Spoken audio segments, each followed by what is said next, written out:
大家好，我是梦琪。这个前几期看了看这些番茄，今天咱们来看看他们这个育苗室。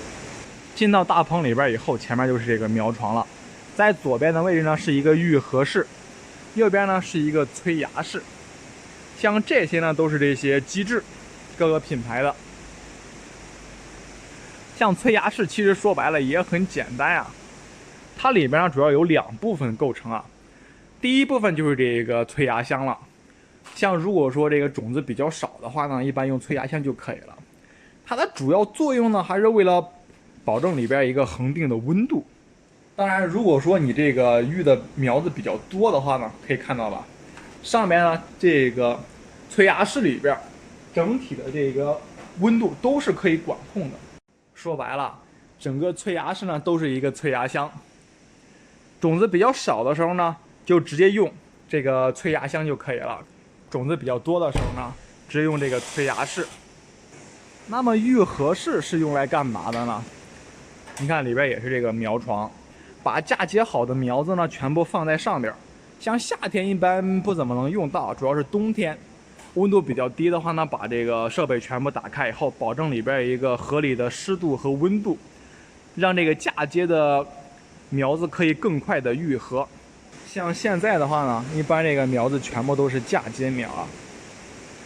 这个是茄子，像嫁接一般以这个茄果类为主，像咱们常见的茄子啦、甜瓜啦、黄瓜啦等等啊，很多都是嫁接苗。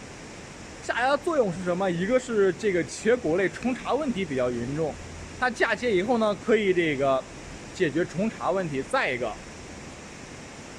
因为像这个一般瓜果类嫁接以这个南瓜根为主啊，像南瓜它的根系是比较发达的，像这个黄瓜之类的，它们根系比较弱。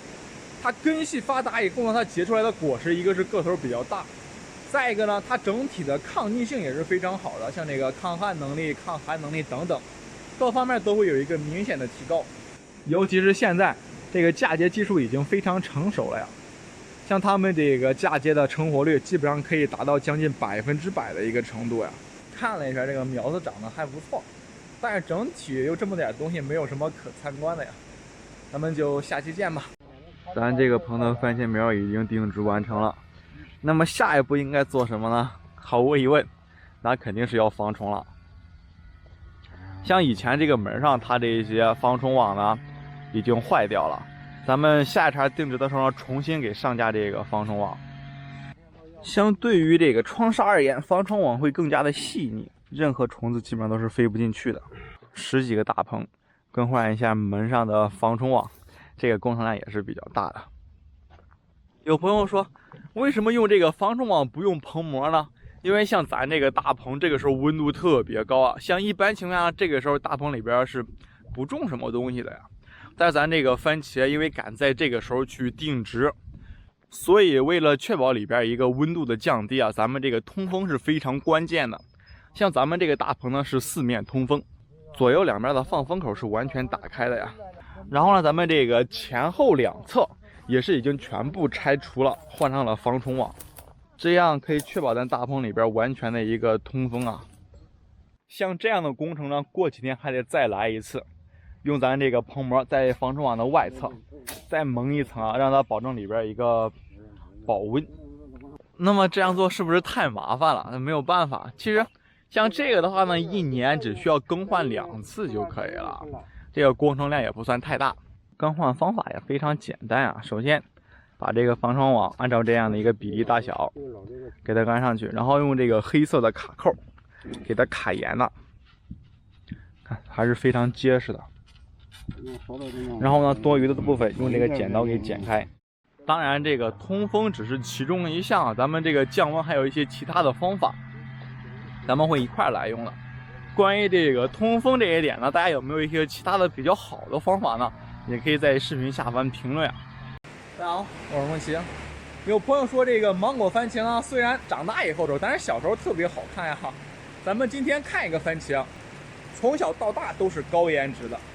就是它，这个番茄呢叫黄金果，它小的时候呢跟普通番茄是一模一样的，但是长大以后呢就越来越黄了，通体金黄啊。它无论是这个种子果肉还是果皮全是黄色的，所以叫黄金果，颜值非常高呀。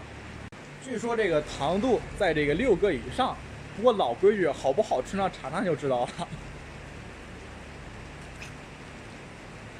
像这个汁水就比较足了，你看，种子也是黄色的，皮儿的话就跟那个普通番茄是一样的。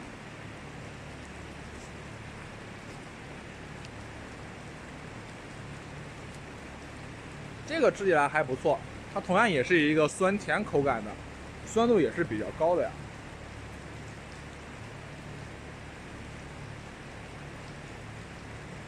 番茄皮比较硬，像这种番茄的话，我觉得还是非常不错的。一个是外观好看，再一个皮比较硬，可以方便运输。同样，它的产量也是非常可观的呀。这个个头呢，比普通的菜番茄要小一些，但是每穗上结的果实还是比较多的。你看，像这个可以结1、2、3、4、5、6、7、8、9、10几个，但是像最后的商品果呢，应该有这个7、8个左右。像他们这种番茄呢，全部是采用的是无土栽培啊。像这样的话，可以看到吧，他们这样是精准施肥，这个口感呢，要比你在这个露天种植要好一些，或者说比你在这个大棚里边种植呢还要好一些。他们每一个番茄旁边都会有一个输液的这个管子，把这些营养液呢给它运输过来，严格的控水控肥啊。大家觉得这个番茄怎么样？外观比较好看，口感呢也还可以，最主要的是呢也是可以方便运输的。大家好，我是梦琪。说到番茄，大家不陌生；说到芒果，西安你也不陌生。那么芒果番茄你见过吗？像这些就是他们从国外引进的一个品种，叫芒果番茄，可以看到吧，黄黄的。他们说这个番茄吃起来有点像芒果，所以叫芒果番茄。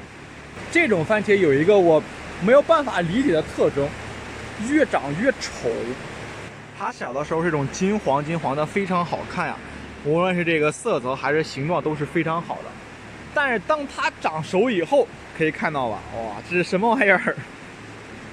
也不再黄了，这个颜色呢，发红、发黄、发绿，并且这个形状也不同了，特别丑啊。刚我问了一下，像这种番茄呢，一般这个一个的个头在1斤以上，像我手里边这个，应该有这个9两左右。像这种番茄呢，也属于口感番茄，它这个糖度呢，一般在6个左右啊。像咱们普通菜番茄，一般就是3个、4个，它要比菜番茄要好吃。它里边这个汁水是非常少的，咱们整一个尝尝。因为它这个番茄太大了，咱也吃不完啊，找一个黄的吧，不是太熟。当然我是这个颜控，我比较喜欢这种长得好看的。这个颜色呢，它已经有这个黄色、红色跟绿色是相间的颜色，虽然说还不太熟，但是看这个已经有这个7、8成熟了。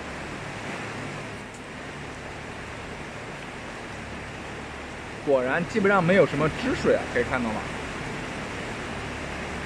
吃起来这个跟普通菜番茄差不多，稍微要甜一点，里边还是比较好看的，是金黄色的。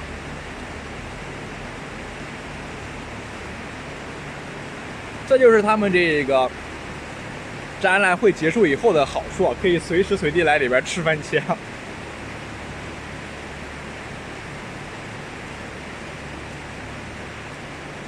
可能是我这个水果番茄吃多了，也可能是因为我这个不太熟吧。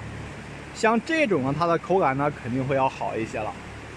那么大家对这个芒果番茄感兴趣吗？有没有人想要尝尝的？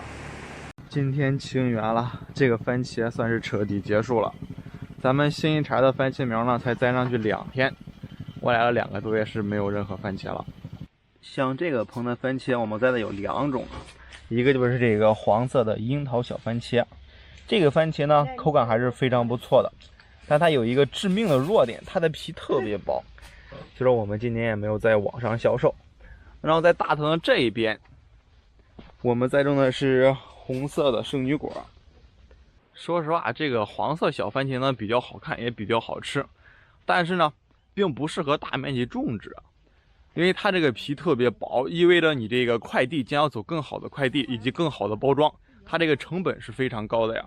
最主要的一点，它这个口感方面虽然好，但是还没有好到让人愿意拿这个10几20块钱一斤去进行购买。所以说像这个番茄呢，做这个采摘还是非常不错的。像走快递，我感觉是不太合适。当然，清源的不仅仅是咱们的小番茄，还有咱们的水果番茄。像这个棚的话呢，已经半个月没有管过它了。在这个高温条件下，你如果不去人为的管控的话，它很容易得各种各样的病害啊。首先一个就是裂果，你看这番茄基本上全裂了，因为温度过高。再一个呢，就是番茄欺负病，大家找找看。像这个就是欺负病啊，它像彩虹一样。当然，你像这个，它的欺负病就比较严重了呀。